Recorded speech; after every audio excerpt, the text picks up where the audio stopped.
Saudara-saudari terkasih, minggu keempat masa Prapaskah disebut juga Minggu Letare atau Minggu Sukacita. Kita bersukacita karena sudah makin dekat Paskah, kebangkitan Tuhan yang menyelamatkan kita.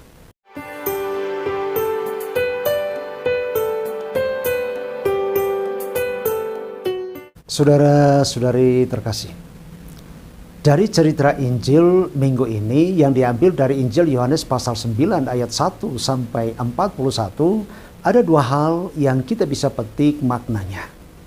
Yang pertama, kontroversi antara kebutaan lahir dan kebutaan batin.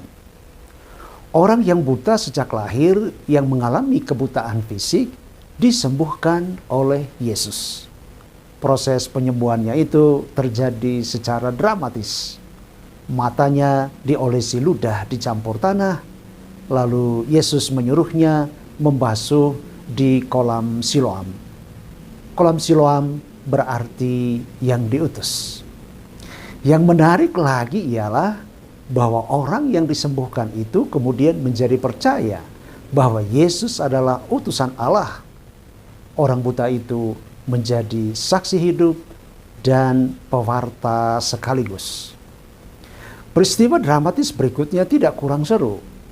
Bagaimana orang buta itu bersaksi dengan gigih bahwa Yesus adalah putra Allah, dan bagaimana orang Farisi melawan dia dan berkata bahwa Yesus adalah manusia biasa saja, bukan utusan Allah. Saudara-saudari yang terkasih, orang buta sejak lahir itu disembuhkan dari kebutaan fisiknya dan dapat melihat karya Allah yang mengagumkan. Sebaliknya, orang Farisi yang tidak buta secara fisik, tetapi dalam perjalanan kehidupan rohani selanjutnya, akibat berbagai kepentingan manusiawi, harta kekayaan, dan kuasa atau jabatan, mereka kemudian mengalami kebutaan batin atau kebutaan rohani.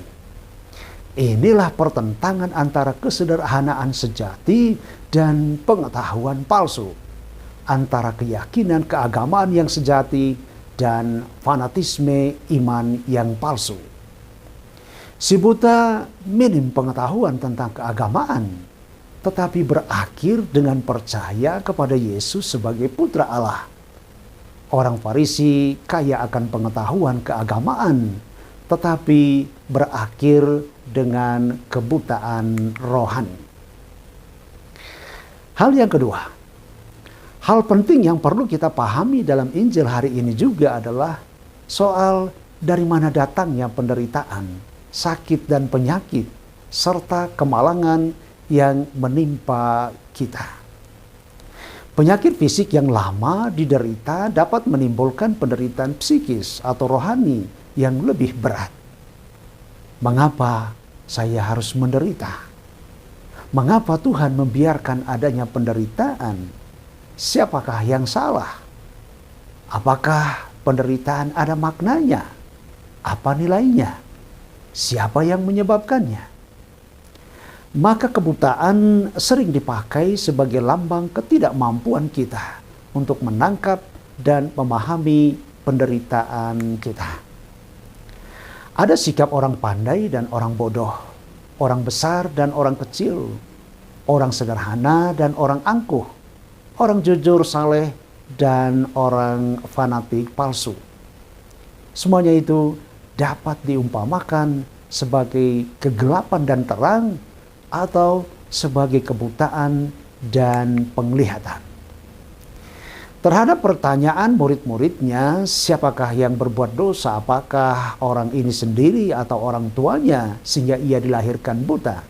Yesus menjawab, bukan dia dan bukan juga orang tuanya, tetapi karena pekerjaan-pekerjaan Allah harus dinyatakan di dalam dia. Jadi ini merupakan misteri Allah. Penderitaan merupakan misteri Allah. Kita hanya berserah diri kepada Tuhan yang empunya kehidupan. Biarlah pekerjaan-pekerjaan Allah dinyatakan dalam diri kita karena iman dan kepercayaan kita.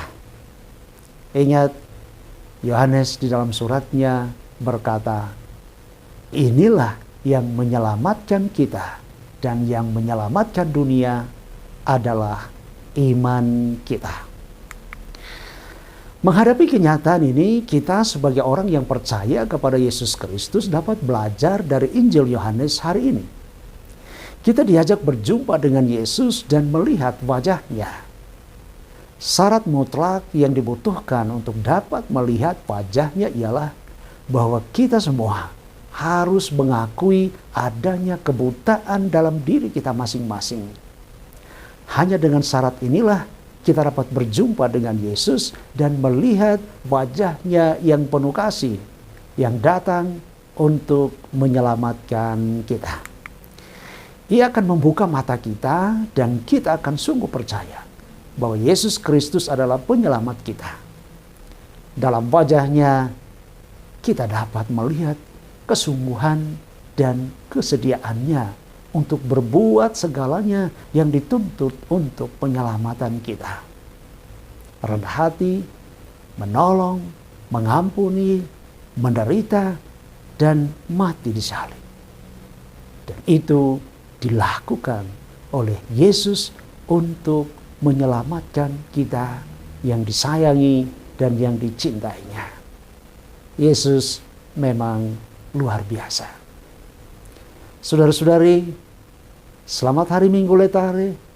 Tuhan memberkati kita semua. Amin.